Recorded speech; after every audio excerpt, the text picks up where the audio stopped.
Despite its unique status as the oldest city in the United States, St. Augustine, Florida is rarely mentioned in American history classes. I think it's because it's Spanish colonial history that we're talking about. Some people might say it's Anglo biased. For the longest time, St. Augustine and Florida were part of the Spanish Empire. St. Augustine did not become part of the United States until 1821, centuries after Spanish explorers colonized the port city in 1565. Castillo de San Marcos, the city's oldest structure, was built in 1672 to fend off British attacks. Whoever controls the city of St. Augustine and that fortress at the time controlled the territory of Florida. The far more modest Fort Matanzas, built by the Spanish in 1742, guarded the city's rear entrance. Just a back entryway, make sure no surprises sail in it. Both forts are now big draws for tourists, a main source of income for the city.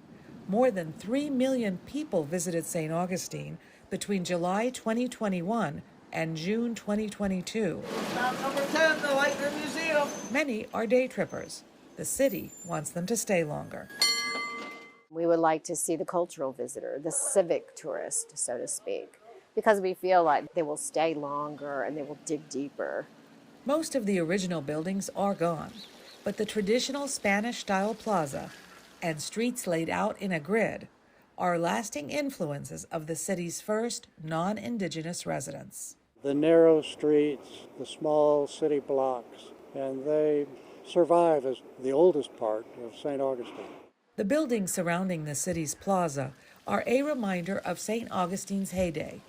In the 1870s, an industrialist named Henry Flagler built 3 opulent hotels. He saw that wealthy northerners had discovered that St. Augustine had warm weather and sunshine in January.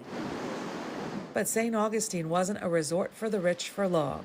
Within 20 years, wealthy northerners went off to Palm Beach, Florida, which had even better weather.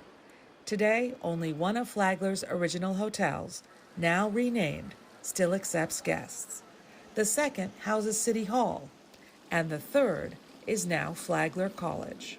As to the future, will America's oldest city finally get the recognition it deserves? St. Augustine and Florida have been neglected for a long time, although that's changing a bit as our horizons have broadened in recent days. Centuries after its founding, this historic city waits to be discovered by a modern audience. Dora McQuarr, VOA News, St. Augustine, Florida.